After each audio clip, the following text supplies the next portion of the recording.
Soy Marcos Pelayo, estudio en la universidad y quería preguntarle sobre su idea, sobre su,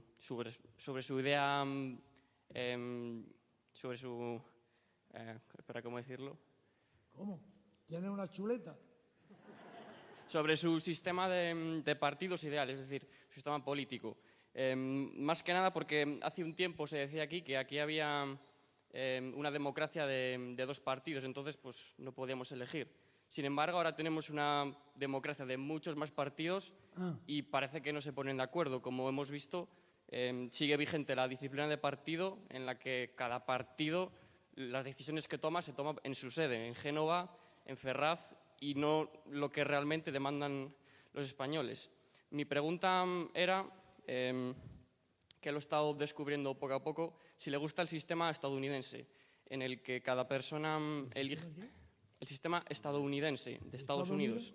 Sí, en el que cada persona elige a su representante al Congreso y que, a pesar de que hay bipartidismo, es decir, hay dos partidos, sin embargo, esa disciplina de votos se rompe y realmente representan a los ciudadanos. Bien, he entendido la pregunta.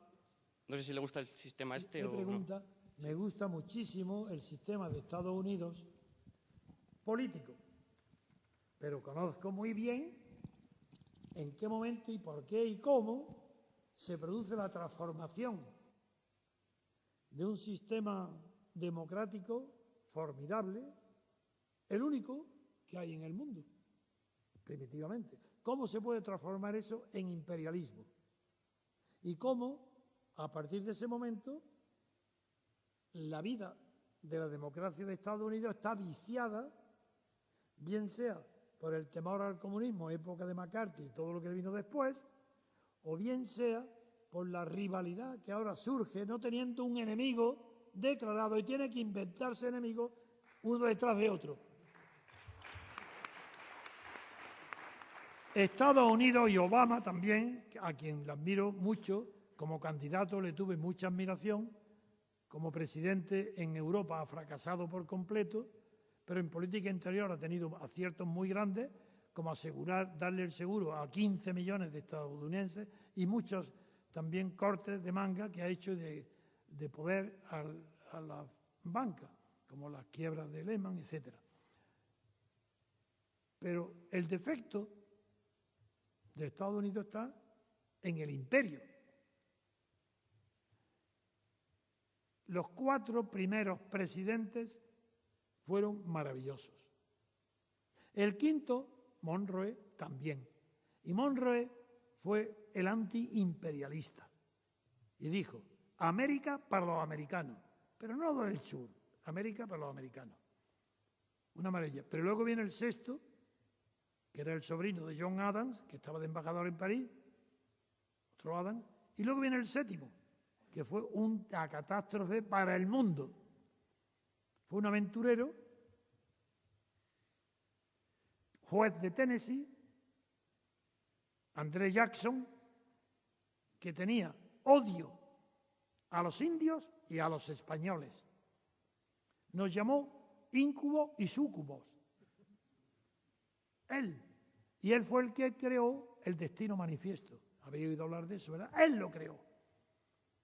Y eso inició una política imperialista que se interrumpió después por la Guerra Civil Americana, por Lincoln, y que volvió con un ímpetu inmenso a partir de Theodore Roosevelt, el que declaró la guerra a España por motivo de Cuba y Filipinas. El final del Imperio Español fue debido a este presidente, que también hizo la guerra a Marruecos para salvar a una ciudadana americana que había sido detenida.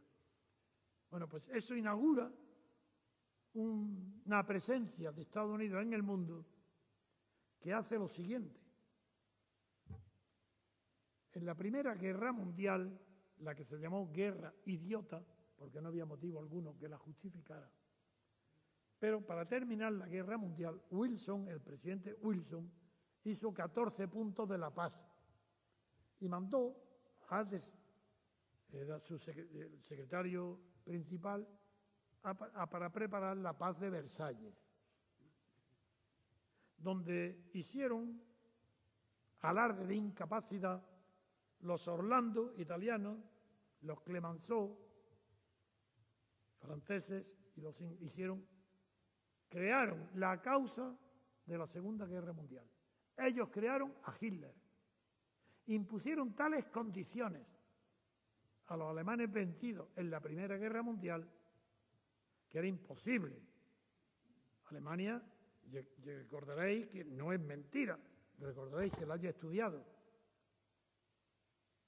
que las sanciones de Versalles eran tan grandes contra Alemania para pagar los daños causados al mundo por la guerra primera europea, que las empresas alemanas tuvieron que domiciliarse con nombres consentidos en Francia y en otros sitios porque era imposible. Y eso fue lo que creó Hitler. De la humillación de Versalles, las condiciones que pusieron eran tan graves, tan imposibles de cumplir, tan utópicas, y la culpa fue de Wilson, de los americanos. Pero no es por eso por lo que yo recuerdo esto, sino por lo siguiente. Hasta que los americanos no desembarcan, 1 millón de americanos, en la Primera Guerra, al final de la Primera Guerra Europea, que fue mundial con este desembarco, la palabra democracia era mal vista en Europa. Incluso en el Reino Unido, Disraeli, uno de los más grandes talentos del imperio inglés y británico, tengo en sus libros manifestaciones de protesta que cómo lo pueden confundir de llamarle demócrata, que es que se han creído. Él es un liberal, ¿qué va a ser un demócrata? Porque la democracia era un asunto de Estados Unidos, una forma de gobierno desconocida en Europa.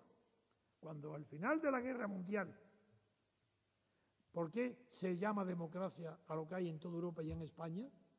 Porque en los discursos del tío Sam, en aquel célebre cartel con la chistera, las rayas, alistando a los millones de soldados que vinieran a combatir a Europa, les decía en aquellos discursos que venían a Europa a combatir por la democracia igual que la que ellos tenían.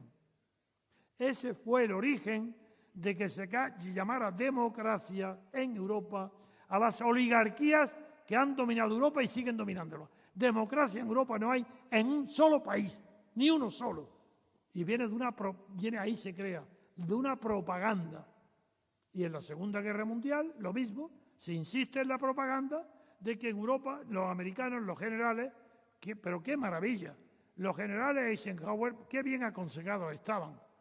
Sacan de las ruinas, de las catacumbas, de los escondites, a unos calcamares, y lo digo yo, que tengo edad muy joven, a los de Adenauer, de Gasperi, Schumann, que habían sido los derrotados por Hitler y por Mussolini, los fracasados, la democracia cristiana.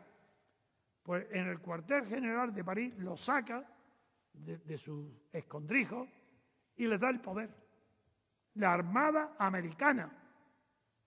¿Y cómo les puede dar el poder? ¿Quién son ellos? Amigos, pues que en lugar de poner una democracia como en Estados Unidos, dicen no. Partido con sistema de listas proporcionales. Y vosotros hacéis las listas, ya tenéis el poder. No tenéis nadie, aquí tenéis. Dar las listas, ya tenéis el poder. Igual que Franco. Lo mismo que hoy están en el poder los partidos socialistas, Partido Comunista, el PP, todo igual. No hay democracia en toda Europa. Y como yo sé por qué no la hay y cuándo empieza, por eso me tienen tanto miedo. Y por eso voy a Bruselas, para ver si allí logro romper el muro de silencio.